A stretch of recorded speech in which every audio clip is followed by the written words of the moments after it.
माना जाता है। लोक मान्यताओं के अनुसार 9 दिन मनाया जाने वाला मां दुर्गा के 9 रूपों का यह पर्व बुराई पर अच्छाई की विजय का प्रतीक है। हिंदू पंचांग के अनुसार देवी दुर्गा की आराधना के लिए साल भर में 4 नवरात्रियां मनाई जाती हैं: चैत्र, शारदीय, माघ गुप्त और आषाढ़ गुप्त। इनमें सबसे विशेष मानी जाती है चैत्र और शारदीय नवरात्रि, और ज्यादातर लोग इन्हीं 2 नवरात्रियों को विशेष रूप से मनाते हैं। उत्तर भारत, पश्चिम बंगाल और गुजरात में शारदीय नवरात्रि धूमधाम से मनाई जाती है। बंगाल की दुर्गा पूजा और गुजरात का गरबा डांडिया इस पर्व की शान माने जाते हैं। भारतवर्ष, जहां हर कोने में आध्यात्मिकता की धारा बहती है, क्या हम उस असली संदेश को समझ पाए हैं जिसे देवी दुर्गा हमें देना चाहती हैं? क्या आप जानते हैं कि जिस नवरात्रि का पर्व हम सदियों से मना रहे हैं, क्या यह सच में पवित्र शास्त्रों के अनुकूल है? क्या देवी दुर्गा की उपासना के ये 9 दिन हमें वास्तव में वह शांति और शक्ति प्रदान करते हैं, या फिर हम सिर्फ रीति रिवाजों में ही उलझ कर रह गए हैं? दर्शकों, शारदीय नवरात्रि का यह पर्व अश्विन मास के शुक्ल पक्ष एकम से शुरू होकर विजयादशमी तक चलता है। आज हम नवरात्रि से संबंधित कुछ बेहद महत्वपूर्ण और चौंकाने वाले प्रश्नों के उत्तर गहराई से जानने की कोशिश करेंगे। सवाल नंबर 1, क्या ये धार्मिक क्रियाएं जैसे कलश स्थापना, दुर्गा पूजा, सप्तशती पाठ, व्रत, जागरण, कन्या पूजन, डांडिया गरबा और हवन आदि शास्त्र सम्मत हैं? क्या साधक को इनसे अपेक्षित लाभ मिल सकता है? शारदीय नवरात्रि में देवी दुर्गा के 9 रूपों की पूजा जैसे कलश स्थापना, दुर्गा पूजा, सप्तशती पाठ, जागरण, कन्या पूजन, डांडिया गरबा और हवन आदि को श्रद्धा और भक्ति का प्रतीक माना जाता है। लेकिन वास्तविकता यह है कि ये क्रियाएं केवल लोक मान्यताओं पर आधारित हैं, क्योंकि शास्त्रों में इनका कोई स्पष्ट प्रमाण नहीं मिलता, जिससे ये मनमानी क्रियाएं कहलाती हैं। जिसके विषय में गीता में क्या कहा गया है? गीता अध्याय नंबर 16 के श्लोक नंबर 23 में कहा कि शास्त्र विधि को त्याग कर जो मनमाना आचरण करते हैं, देखिएगा गीता अध्याय नंबर 16 के श्लोक नंबर 23 में दिखाते हैं आपको, 23 और 24 में। गीता अध्याय नंबर 16 के श्लोक नंबर हम दिखाते हैं आपको 23 में। जो पुरुष शास्त्र विधि को त्याग कर अपनी इच्छा से मनमाना आचरण करता है, वह न सिद्धि को प्राप्त होता है, न परम गति को, और न सुख को ही। अब 24 में बताया कि इससे तेरे लिए, छोड़ में जाएगा 24वां श्लोक, इससे तेरे लिए कर्तव्य की व्यवस्था में कौन से कर्म करने चाहिए भक्ति के, कौन से ना करने चाहिए, शास्त्र ही प्रमाण है। ऐसा जानकर तो शास्त्र विधि से नियत कर्म करने योग्य है, यानी शास्त्रों में जो वर्णित है वही साधना कर अन्य करेगा तो कोई लाभ नहीं होगा, यूजलेस। साथ ही नवरात्रि के दौरान साधक 9 दिनों तक व्रत रखते हैं और केवल फलाहार करते हैं। लेकिन क्या आप जानते हैं कि श्रीमद् भगवद गीता में व्रत करने के लिए मना किया गया है? आइए देखते हैं कि गीता अध्याय 6 श्लोक 16 में क्या कहा गया है। अब 16 में कहा है कि अर्जुन यह योग न तो बहुत खाने वाले का और न बिल्कुल न खाने वाले का, यानी न तो, अब ये एकांतम है ना, ये देखो, न अति अंश असनत तु योग अस्ति च न एकांतम अनसत न अनसत, यानी अर्च एकांतम। अब एकांतम का अर्थ इन्होंने इकट्ठा कर दिया, बिल्कुल कर दिया। अब एकांतम माने एकांत स्थान पर भी बैठने वाले का योग पूर्ण नहीं होता, न घना खाने वाले का और न बिल्कुल न खाने वाले का, न तो अधिक खाने वाले का या बिल्कुल न खाने वाले का, और न एकांत स्थान पर बैठने वाले का, और न ज़्यादा सोने और आलसी का सोने वाले का, और न अधिक जागने वाले का ये योग सफल होता है। अब यहाँ अपने आप कह रहा है कि ना तो अधिक खाने वाले का, ना बिल्कुल ना खाना यानी व्रत रखने वाले का, एकांतम माने एक स्थान पर बैठकर साधना करने वाले का, ना घना जागने वाले का, ना ज्यादा सोने वाले का, ये योग सफल नहीं होता। तो परमात्मा अपने सवसम वेद में कहते हैं, प्रथम अंजल संयम राखे, योग युगत सब सतगुरु भाखे। प्रथम खाने पर संयम करे, अन्न जल पर संयम, यानी तो अधिक नहीं खावे, थोड़ा खावे। व्रत नहीं रखने को कहा, कम खावे, इतना नहीं खावे दड़ी पक्का खा ले, फिर अंगड़ाई टूट आलस आ जा, पड़ के सो जा, जमाई आवे। और इतना भी कम नहीं खावे कि आदमी कति कमर टेढ़ी हो जाए, फिर भूख लागे, कतर कतर कल जा करें जा, ध्यान भूख पर है, भक्ति कैसे होगी उसकी। अंजल संयम रखे, यानी संयम रखे अपना भोजन के ऊपर, अल्पाहार करे, इतना कम भी नहीं करे कि बिल्कुल आत्मुस जा, और ज्यादा भी नहीं करे कि आलस और जमाई दुखी करे। संयम से खावे। और फिर नाम उठत नाम बैठत नाम सोवत जागवे, नाम खाते नाम पीते नाम सेती लागवे। नाम उठत नाम बैठत, सुता उठे आँख खुल जा, परमात्मा का मंत्र करे, 2-4 जिसे भी समय मिले, और फिर चलते चलते भगवान ने याद करे। खाना खान लगे तो मालिक की आरती, अन्न देव की आरती करे, और जब तक रोटी परोसे इतना 5-4 मंत्रा का जोटा मार दे। नाम उठत नाम बैठत नाम सोवत जागवे, सोने से पहले प्रभु को याद करके 10-20 मंत्र जिसे बने श्वास के सेवन करता करता सो जा। तो ऐसे हमने अपने अभ्यास को करना है। फिर सोपन में भी सांस सुमन चल पड़ेगा, सोपन में भी आपका सिमरण शुरू हो जाएगा श्वास का, या मंत्र बोलता रहेगा, तो वो भी आपके अकाउंट में लिखे जाएंगे। ऐसे हम भक्ति के धनी होकर के फिर परमात्मा प्राप्ति करेंगे। तो दर्शकों, इसका अर्थ है कि साधक जो व्रत, पूजा और अनुष्ठान कर रहे हैं, वे शास्त्रों के अनुसार मनमाना आचरण हैं, जो न केवल व्यर्थ हैं, बल्कि साधक को वास्तविक लाभ से भी वंचित रखते हैं। सवाल नंबर 2, क्या नवरात्रि मनाने से वास्तव में देवी मां की कृपा प्राप्त हो सकती है? शास्त्रों में मां दुर्गा को प्रसन्न करने के कौन से मूल मंत्र दिए गए हैं, जो साधक को सच्चे अर्थ में लाभ पहुंचा सकते हैं? लोक मान्यताओं के अनुसार मां दुर्गा को प्रसन्न करने के लिए कई मंत्र बताए गए हैं, जो समाज में बड़े पैमाने पर प्रचलित हैं, जैसे ओम दू दुर्गाय नमः, ओम जय दुर्गा, ओम त्र्यंबकम यजामहे आदि। दर्शकों, ध्यान देने योग्य है कि ये मंत्र और ये क्रियाएं वेद व गीता में कहीं प्रमाणित नहीं है, इसलिए यह सब मनमाना आचरण है और व्यर्थ है।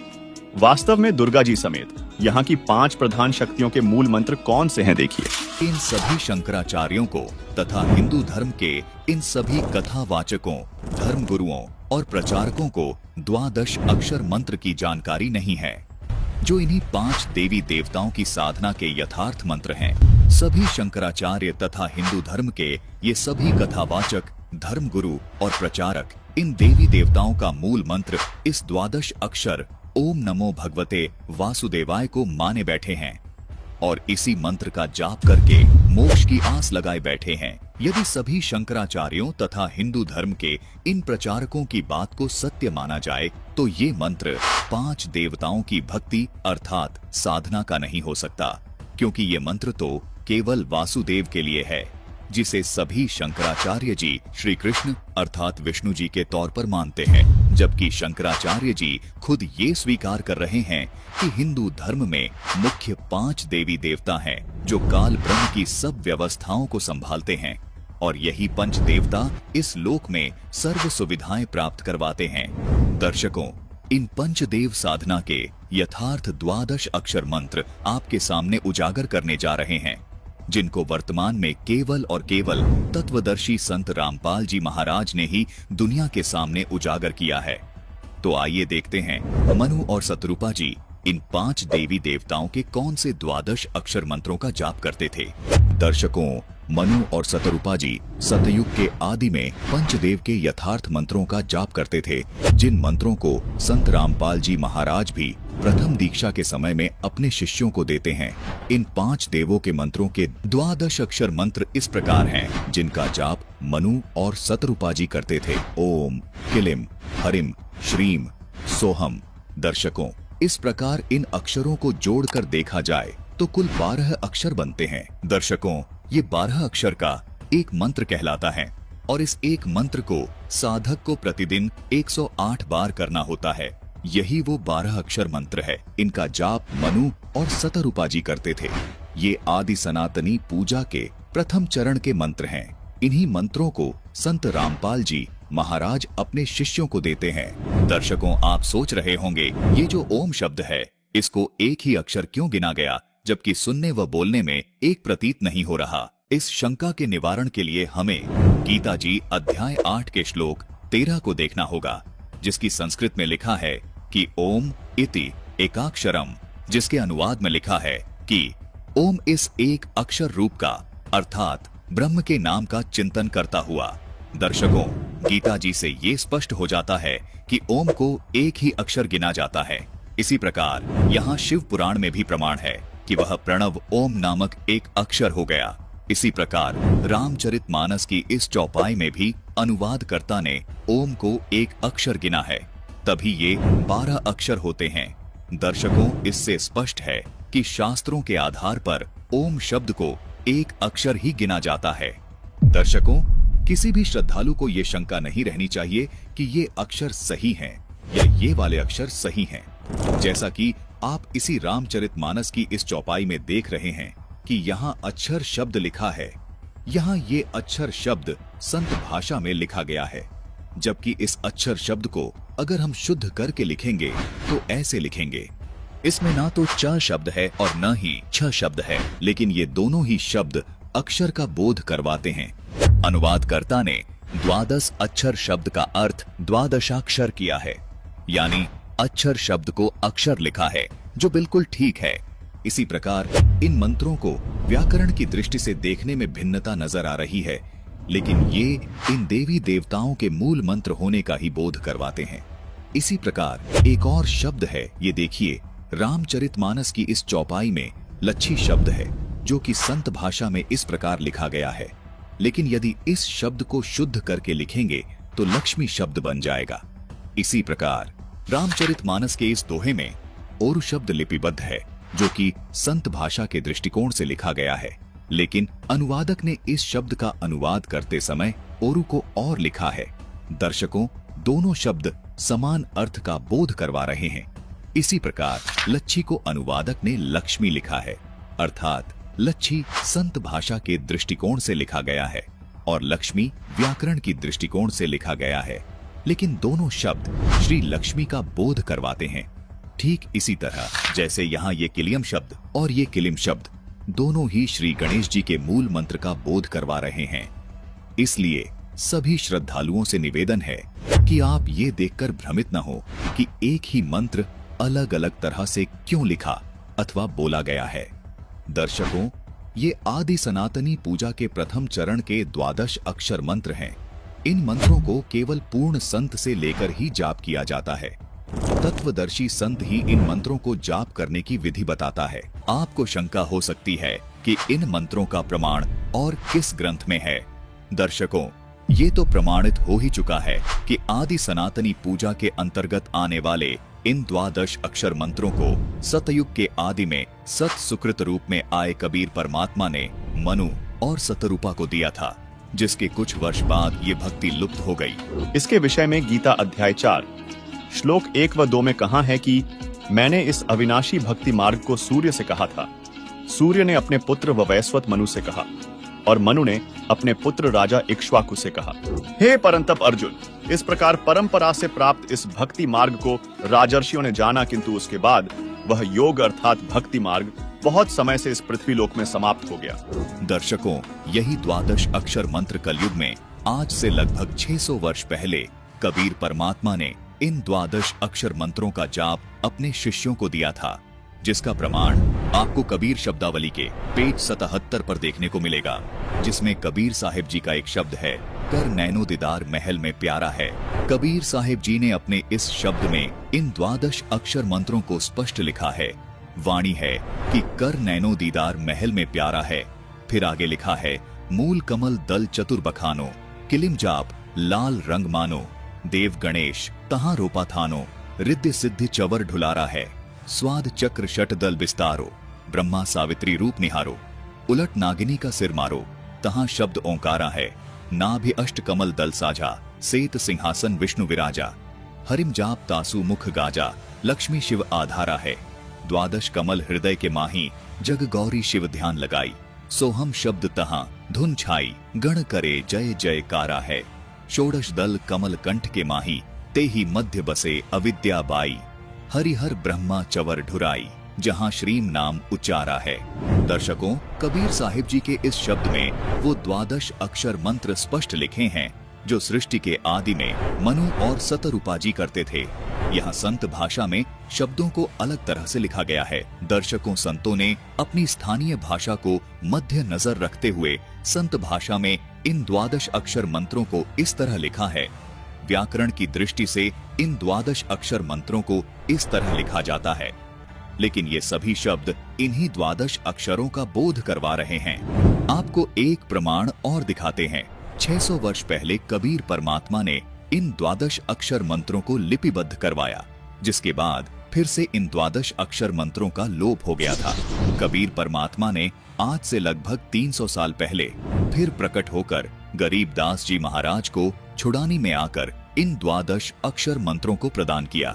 प्रमाण के लिए देखिए गरीबदास जी महाराज द्वारा रचित अमर ग्रंथ, जिसके ब्रह्म कला अंग में और मुक्ति मुद्रा अंग में ये 12 अक्षर मंत्र स्पष्ट लिखे हैं। देखिए, ये है ब्रह्म कला अंग जिसमें ये 12 अक्षर मंत्र स्पष्ट लिखे हैं, और ये देखिए, ये है मुक्ति मुद्रा अंग जिसमें ये 12 अक्षर मंत्र स्पष्ट लिखे हैं। इन्हीं 12 अक्षर मंत्रों का जाप परमात्मा कबीर जी ने नानक जी को दिया था, जिसको नानक जी स्वयं जाप करते थे। कबीर परमात्मा ने बाबा नानक जी को दूसरे चरण की साधना का यथार्थ मंत्र सतनाम भी प्रदान किया था, जिसको बाबा नानक जी ने कभी किसी को आगे जपने के लिए नहीं दिया। प्रथम चरण में मिलने वाले इन 12 अक्षरों वाले मंत्रों को बाबा नानक जी ने आगे गुरु परंपरा में केवल गद्दी पर बैठने वाले उत्तराधिकारी को इन 12 अक्षरों वाले मंत्रों का भेद बताया, जिसका प्रमाण हमें सिख धर्म की प्रमाणित पुस्तक 35 अखरी में देखने को मिलता है, जिसमें यही 12 अक्षर मंत्र शुद्धता के साथ लिखे हैं। देखिए यहाँ पर ओम, हरिम, श्रीम, किलिम और सोहम स्पष्ट लिखे हैं। वर्तमान में इन 12 अक्षरों वाले मंत्रों का जाप और इनके करने की सही विधि केवल संत रामपाल जी महाराज के पास है। संत रामपाल जी महाराज ही इन मंत्रों को प्रदान करने के एकमात्र अधिकारी संत हैं। यदि कोई श्रद्धालु इन मंत्रों का जाप स्वतः ही करने लग जाए तो उससे कोई लाभ नहीं मिल सकता। दर्शकों, जिस प्रकार कोई व्यक्ति यदि किसी असली पासपोर्ट की फोटो देखकर खुद से पासपोर्ट बनाने लग जाए या किसी अनधिकारी से हस्ताक्षर करवा के पासपोर्ट प्राप्त करने की कोशिश करे, तो ये उसका व्यर्थ प्रयत्न होगा, जो कि उसके लिए बहुत हानिकारक होगा। इसी प्रकार परमात्मा प्राप्ति के इन मंत्रों का जाप केवल अधिकारी संत से ही प्राप्त कर सकते हैं, जो कि वर्तमान समय में इन मंत्रों को देने के अधिकारी केवल संत रामपाल जी महाराज ही हैं। इन्हीं 12 अक्षर वाले मंत्रों का जाप संत रामपाल जी महाराज प्रथम चरण की दीक्षा में अपने शिष्यों को सन 1994 से दे रहे हैं। दर्शकों, ये 12 अक्षर मंत्र पंचदेव साधना के यथार्थ मंत्र हैं, जबकि ये तमाम धर्म गुरु ओम नमो भगवते वासुदेवाय को 12 अक्षर मंत्र बताकर आपको भ्रमित कर रहे हैं और खुद भी भ्रमित हैं। ओम नमो भगवते वासुदेवाय मंत्र श्री कृष्ण जी का यथार्थ मंत्र मानकर जप रहे हैं, जबकि खुद शंकराचार्य जी भी मानते हैं कि हिंदू धर्म में पंचदेव साधना बताई गई है। कोई धर्म गुरु केवल श्री कृष्ण जी का प्रणाम वाक्य ही बोल रहा है, कोई शिव जी का प्रणाम वाक्य ही बोल रहा है, जबकि दूसरी ओर संत रामपाल जी महाराज श्री कृष्ण जी उर्फ श्री विष्णु जी के सहित ये पंचदेव साधना की यथार्थ भक्ति बता रहे हैं। इन धर्म गुरुओं ने जीवन भर आपसे ओम नमो भगवते वासुदेवाय, ओम नमः शिवाय आदि प्रणाम वाक्य जपवाए हैं, लेकिन श्रद्धालुओं को कोई लाभ नहीं मिला। इसका कारण है कि ये यथार्थ मंत्र हैं ही नहीं। आपकी पुकार इन देवी देवताओं तक पहुंच ही नहीं रही। सवाल नंबर 3, क्या नवरात्रि पूजा वास्तव में साधक के प्रारब्ध कर्मों में बदलाव ला सकती है या यह मात्र एक परंपरा है? साथ ही क्या नवरात्रि के अनुष्ठान भविष्य में आने वाले संकटों का निवारण कर सकते हैं? नवरात्रि के अनुष्ठान जैसे व्रत, पूजा और अन्य क्रियाएं साधकों की आस्था से जुड़ी होती हैं। हालांकि शास्त्रों में स्पष्ट रूप से यह नहीं कहा गया है कि इन पूजा पाठों से प्रारब्ध कर्मों में परिवर्तन हो सकता है। इसीलिए नवरात्रि पूजा की बाहरी गतिविधियों के बजाय साधक को अपनी आस्था को सही दिशा में लगाने और शास्त्रों के अनुसार सच्ची भक्ति का मार्ग अपनाने की आवश्यकता है। इससे न केवल मनोकामनाएं पूरी हो सकती हैं, बल्कि आत्मिक उन्नति के साथ साथ पूर्ण मोक्ष की प्राप्ति भी संभव है। हिंदू धर्म में तथाकथित धर्मगुरु और देवी दुर्गा के भक्तों का मानना है कि उनकी भक्ति से प्रारब्ध के कर्म कट सकते हैं। लेकिन क्या देवी जी इतनी समर्थ हैं? वास्तव में सच यह है कि देवी दुर्गा और अन्य देवी देवता प्रारब्ध के कर्मों को मिटाने या भविष्य के संकटों को टालने में असमर्थ हैं। आपको ये वो अनमोल ग्रंथ, वो अनमोल खजाना प्राप्त हुआ जो हमारे ही घरों में दबा हुआ था, और उस खजाने को ना मिलने से हम मजदूर बने फिरे थे, भिखारी बने फिरे थे। कि हनुमान जी का आगा हाथ जोड़े थे, दिए बाबा छोरा दे दे, कोठी दे दे। हर वो हनुमान और आप पर लंगोट मांडा करते, हमने कह देंगे बता। अब कहने का भाव ये है दास का कि हम उनसे मांगते फिर रहते जो कुछ दे नहीं सकते। ब्रह्मा विष्णु महेश आपको क्या दे सकते हैं? आपकी जन्म मृत्यु ये नहीं समाप्त कर सकते, आपके संस्कार में कोई परिवर्तन ये नहीं कर सकते, ये अपनों में नहीं कर सके। जैसे विष्णु जी को श्राप दिया था नारद जी ने, अब यहां काल ने सबकी गांठ बांध रखी है। पहले तो श्रृंगार दे है, इनको प्रेरणा देता है, भक्ति करनी चाहिए। क्यों? ज्ञान तो ऐसा है परमात्मा के लिए, आत्मा विभोर हो जाती है, तड़फ उठती है, चाहे राज त्यागना पड़ो, चाहे शीश देना पड़ो, क्योंकि उसके बिना इसका पेटा भरा को नहीं, इसको संतुष्टि हो ही नहीं सकती वो मालिक मिले बिना। कितना सुख हो, जब उसको ज्ञान होगा तो एकदम अंगड़ाई लेती है आत्मा। वस्तु तो वो है जिस वस्तु को राजाओं ने भी चाहा, तो कितना अनमोल वस्तु है, और हम राज चाह रहे हैं। कितनी बुद्धि भ्रष्ट हो रही है हमारी, बिना ज्ञान के डले ढो रहे हैं। अब नारद जी ने पता लगा, ज्ञान हुआ तो जंगल में जा बैठा। अब उसने ये सोचा, क्योंकि इन ऋषियों की बुद्धि काल के हाथ में थी, इन पर डले डुबाव था। अब जैसे ये बच्चे ज्ञान सुनते थे नारद और ऋषियों से, दक्ष आदि से, तो वो क्या बताते थे, भाई परमात्मा की भक्ति बिना गुजारा नहीं, भक्ति करनी चाहिए, ये है। और फिर ये कहते थे, भाई ये विकार इसमें बहुत बड़े बाधक हैं, ये भक्ति नहीं करने देते। तो नारद जी ने सोचा पहले इन विकारा ने ठीक करूं। जंगल में जा बैठा, निराहार रह गया, कभी थोड़ा बहुत खा लिया, और 10-12 वर्ष खूब अपनी साधना की। तो उसने आप पे फैसला कर दिया, और कौन सी यूनिवर्सिटी थी इनका टेस्ट हुआ करता, आप पे ने बोला कि अब मैंने जीत ली सब इंद्रियों को, अब मैं बिल्कुल वासनाओं से रहित हो चुका। अब वो आ गया अपने पिता ब्रह्मा जी के पास।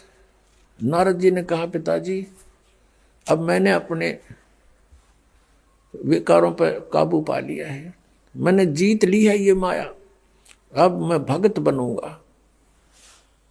ब्रह्मा जी को तो पता था कि यहाँ पर बुरा हाल है जीव का, और जब जवान बेटा इसको मैं कह दूंगा कि भाई ये तू गलत सोच रहा है, तो मन मान ये गुस्सा हो जाए, और गुस्सा होने से इनके पास काल ने ऐसा जुल्म कर रखा है, इनको विषैले सर्प बना देता है।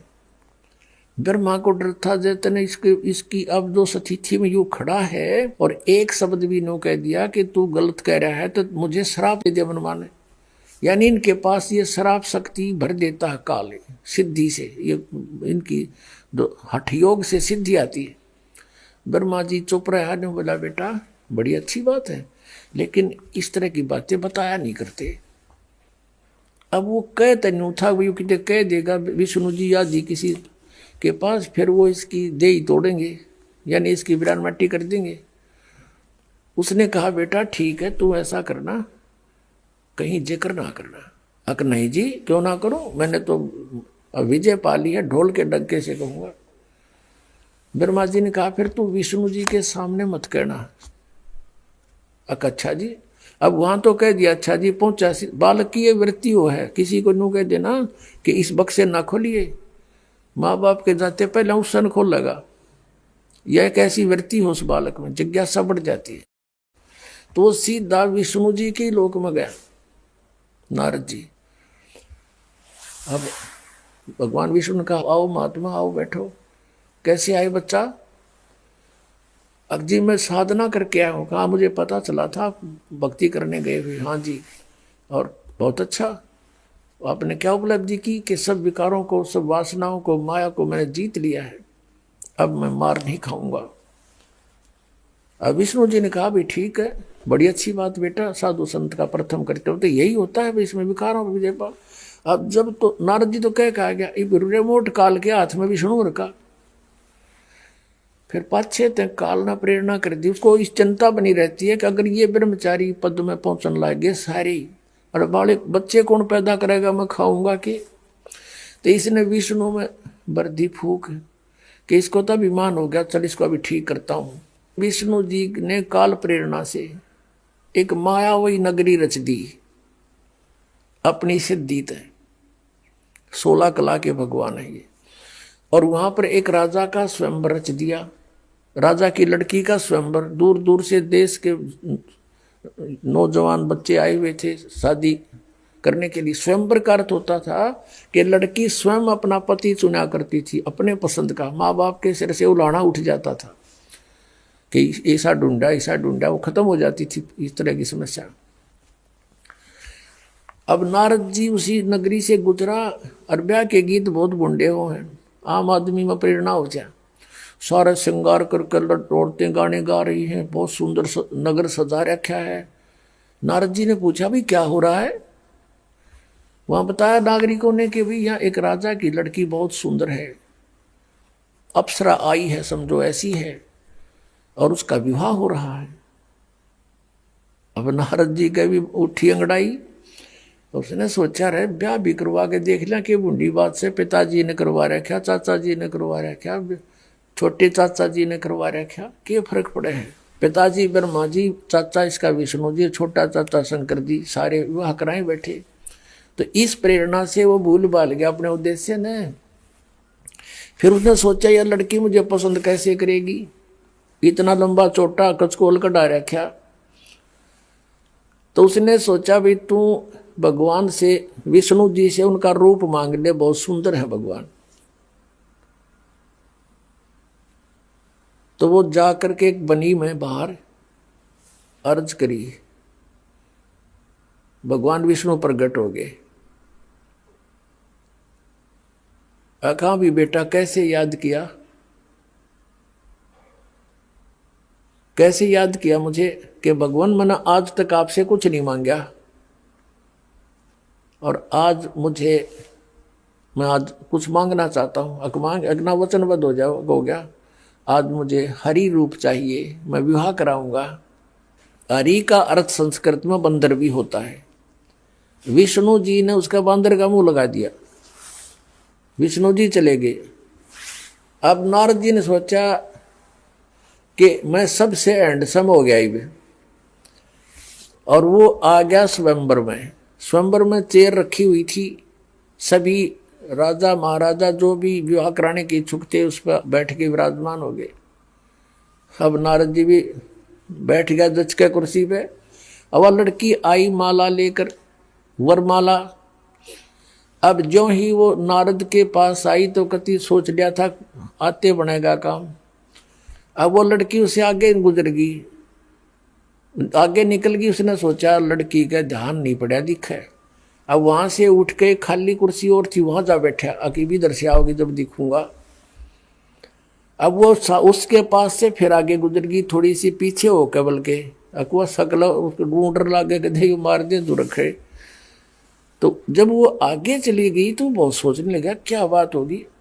उसके पास में एक बैठा था, ने बोला भगत अपनी शकल देख। वो शीशा दिखा, पानी दिखाया कटोरे में, अपनी शकल देख करा तू क्या हमने डर लगे न रहा, तू छोरी लड़की सोच के हमने डर लगे तेरे थे। जब उसने देखा तसला अपने जल में सूरत, ओ तेरा गजब हो। इतने में क्या हुआ कि विष्णु जी आ गए, खाली चेयर पर बैठ गए। उस लड़की ने विष्णु जी का वरमाला डाल दी। अब नारद जी की तो 100 पे सुई गई, एकदम क्रोधित हो गया, 100 गाली सुना दी विष्णु के तू छलिया है, छल कपटी है, तू किसी को सुखी देख कर नहीं प्रसन्न होता, तो किसी को बसता देख कर खुश नहीं है, और श्राप दे दिया कि तूने जो मुझे बंदर का मुंह लगा है और तू सारी उम्र अपनी पत्नी की, आज मैं एक औरत के वियोग में दुखी हूं, तू सारी उम्र सारा जीवन एक अपनी औरत के वियोग में गुजारेगा, व्यतीत करेगा। अपने आत्माओं, नारद जी पहले तो सिंगर के गया था मैं विषय विकारों पर काबू पाऊंगा, और फिर उन विषय विकारों का आगे घुटने टेक दिए, नतमस्तक हो गया, ब्याह करवाऊंगा, और फिर विष्णु जी को श्राप दे दिया। वो विष्णु जी उस श्राप को आप नहीं समाप्त कर सके, भोगना पड़ा नारद जी के श्राप। ये 3 ताप होते हैं, इन 3 तापों में से किसी एक ये भी है कि कोई श्राप दे दे, कोई जंतर मंतर कर दे, कोई गाल दे, कोई अन्य प्रेत आत्माओं को किसी में डाल दे, तो उनको भी ये भगवान 3 ताप का नाश भी नहीं कर सकते। और कबीर परमेश्वर है, वो 3 ताप का नाश भी कर सकता है। आपके ऊपर कोई व्याधा किसी प्रकार की उसको पूर्ण रूपेण समाप्त कर सकता है।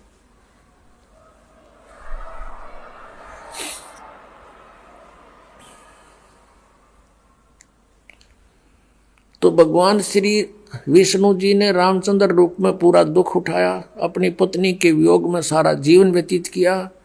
विवाह होते ही वनवास हुआ, वनवास में 2 वर्ष के बाद ही सीता का अपहरण हुआ। 12 वर्ष वो रही वहाँ रावण के बाग में, युद्ध करके मार मुड़ के रावण को वापस लाए। 2 वर्ष के बाद फिर त्याग दी, घर से निकाल दी गर्भवती अपनी पत्नी। अब पत्नी वाल्मीकि के आश्रम में और पति अयोध्या का राजा, जिसका परिवार कहीं हो और वो राजा कितना ही अच्छा लगता हो, उसका जीवन नरक तुल्य होता है। अंत में भी नहीं मिल पाए दोनों के दोनों। सीता समा गई पृथ्वी में और श्री राम अर्थात विष्णु जी ने सरयू नदी में जल समाधि ली, उसमें छलांग लगा के जीवन अंत किया। फिर श्री राम रूप में बाली को मारा था श्री विष्णु जी ने, यानी रामचंद्र जी ने सुग्रीव के भाई को, उसका भी बदला देना पड़ा। श्री कृष्ण रूप में आए वही।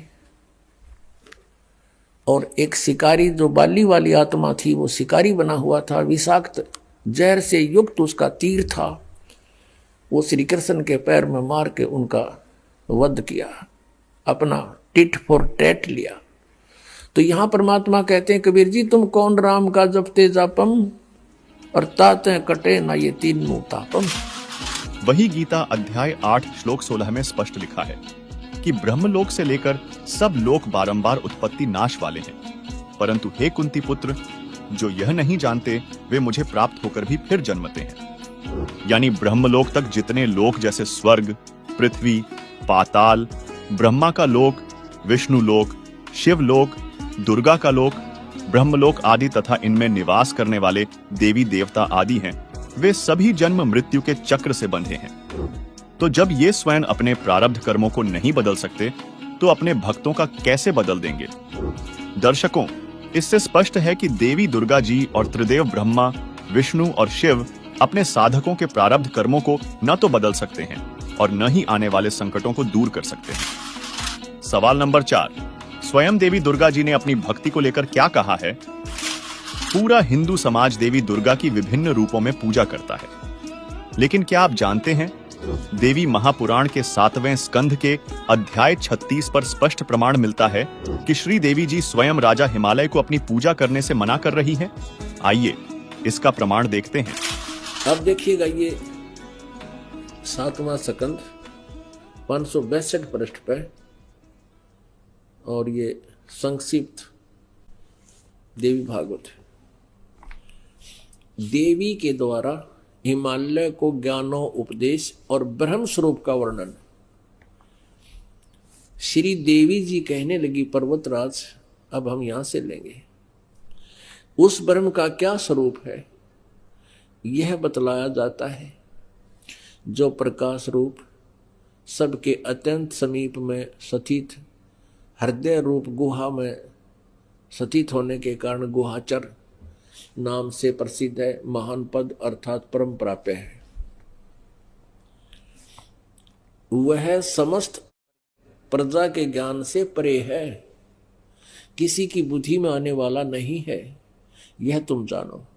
जो परम प्रकाश रूप है, जो सूक्ष्म से भी अत्यंत सूक्ष्म है, जिसमें संपूर्ण लोक और उन लोकों में निवास करने वाले प्राणी स्थित हैं, वही यह अक्षर ब्रह्म है। अब देखो दुर्गा को कितना ज्ञान है। ब्रह्म को अक्षर पुरुष बोल रही है, अक्षर पुरुष, पुरुष को चाहे ब्रह्म को, अक्षर ब्रह्म। और वही सबके प्राण है, वही सबकी वाणी है और वही सबके मन है। वह परम सत्य और अमृत अविनाशी तत्व है। सौम्य, उस वेद ने योग लक्ष्य का तुम वेदन करो, मन लगाकर उसमें तन में हो जाओ। सौम्य, उपनिषद में कथित महान अस्त्र रूप धनुष लेकर उस पर उपासना द्वारा तीक्ष्ण किया हुआ बाण संधान करो और फिर भावानुगत चित्त के द्वारा उस बाण को खींचकर उस अक्षर रूप ब्रह्म को ही लक्ष्य बनाकर वेधन करो। अक्षर रूप ब्रह्म को ही। और मंत्र बता रही है फिर, ओम धनुष है प्रणव, ओम धनुष है, जीवात्मा बाण है, ब्रह्म को उसका लक्ष्य कहा जाता है। यानी जीवात्मा, जीव जो है ओम का जाप करे, ब्रह्म प्राप्ति उद्देश्य हो। उस एकमात्र परमात्मा को ही जाने, दूसरी सब बातों को छोड़ दे। यानी कोई साधना नहीं करनी, मेरी भी नहीं करनी, सब छोड़ दे। इससे ये सिद्ध है। उस एकमात्र परमात्मा को ही जाने, दूसरी सब बातों को छोड़ दे। यही अमृत रूप परमात्मा के पास पहुंचाने वाला पुल है। संसार समुद्र से पार होकर अमृत स्वरूप परमात्मा को प्राप्त कराने का यही सुलभ साधन है। इस परमात्मा का ये देखो, उस हृदय में विविध रूप में प्रकट होने वाला परब्रह्म संचरण करता है, अंतर्यामी रूप से वर्तमान है। यहाँ परब्रह्म कह रहे हैं, कित अक्षर ब्रह्म कह रही है, फिर ब्रह्म की साधना बता रही है। ये देखो, ओम ओम ओम का नाम जप है और ब्रह्म उद्देश्य हो। अब है किसी को ज्ञान दुर्गा के, कभी अक्षर ब्रह्म कह रही है, कभी उसको ब्रह्म कह रही है, कभी फिर परब्रह्म लिख रही है। और यहाँ परब्रह्म बता रही है कि सबके हृदय में परब्रह्म बैठा है। इस आत्मा का ओम के जप के साथ ध्यान करो। इससे अज्ञान में अंधकार से सर्वथा परे संसार समुद्र से पार जो ब्रह्म है उसको पा जाओगे। यहाँ पर ब्रह्म, यहाँ अक्षर ब्रह्म और यहाँ फिर ब्रह्म को पा जाओगे। ओम नाम जपो, पुण्यात्मा अपने आप पता लग जाएगा अपने कौन कितने पानी में है। और क्या बताया फिर ये 563 पृष्ठ पे, वह सबका आत्मा ब्रह्म, ब्रह्म लोक रूप दिव्य आकाश में स्थित है। कहते हो ब्रह्म लोक में रहता है। यानी देवी दुर्गा जी अपनी भक्ति करने के लिए भी मना कर रही हैं और एक ब्रह्म की भक्ति करने के लिए श्रीमद् देवी भागवत के 7वें स्कंध के अध्याय 36 में हिमालय राजा को उपदेश दे रही हैं। जबकि गीता अध्याय 18 श्लोक 62 में गीता ज्ञान दाता यानी ब्रह्म ने कहा है कि हे भारत, तू सब प्रकार से उस परमेश्वर की ही शरण में जा। उस परमात्मा की कृपा से ही तू परम शांति को तथा सदा रहने वाला सत स्थान धाम लोक को अर्थात सतलोक को प्राप्त होगा। फिर गीता अध्याय 18 श्लोक 64 में कहा है कि संपूर्ण गोपनीयों से अति गोपनीय मेरे परम रहस्य युक्त हितकारक वचन तुझे फिर कहूंगा।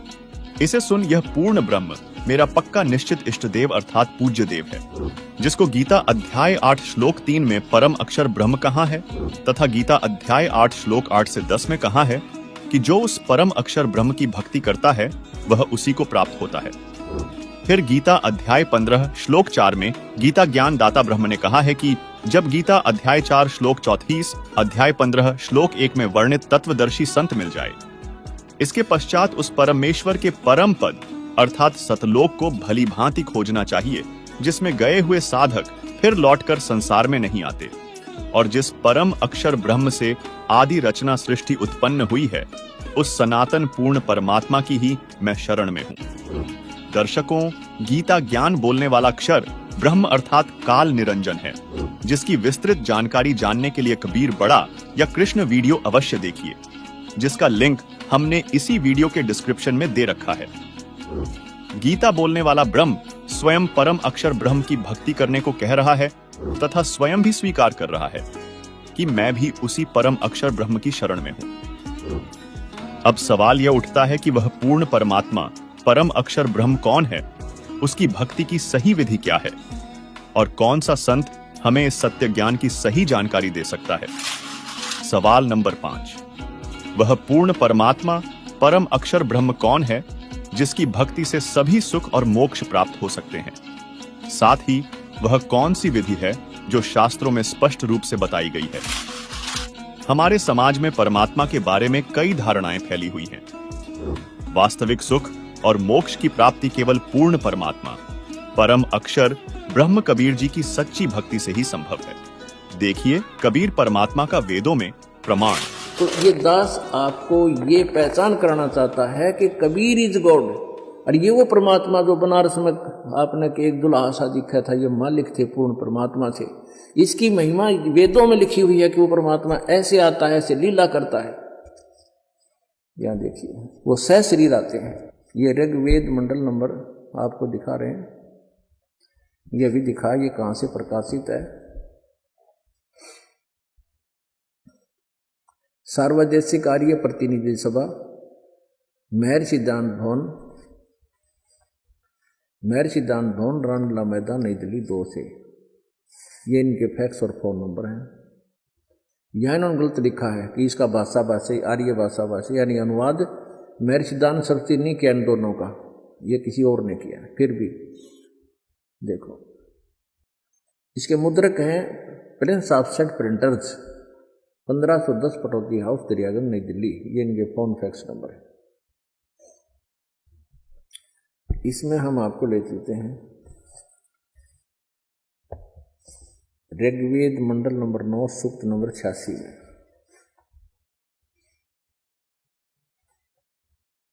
और 26 मंत्र ये क्या बताता है कि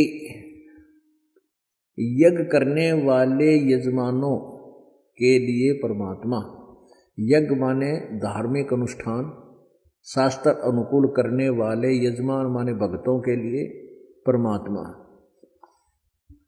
सब रास्तों को सुगम करता हुआ उनके विघ्नों का मर्दन करता है, उनके संकटों का नाश कर देता है और उनको पवित्र करता हुआ और अपने रूप को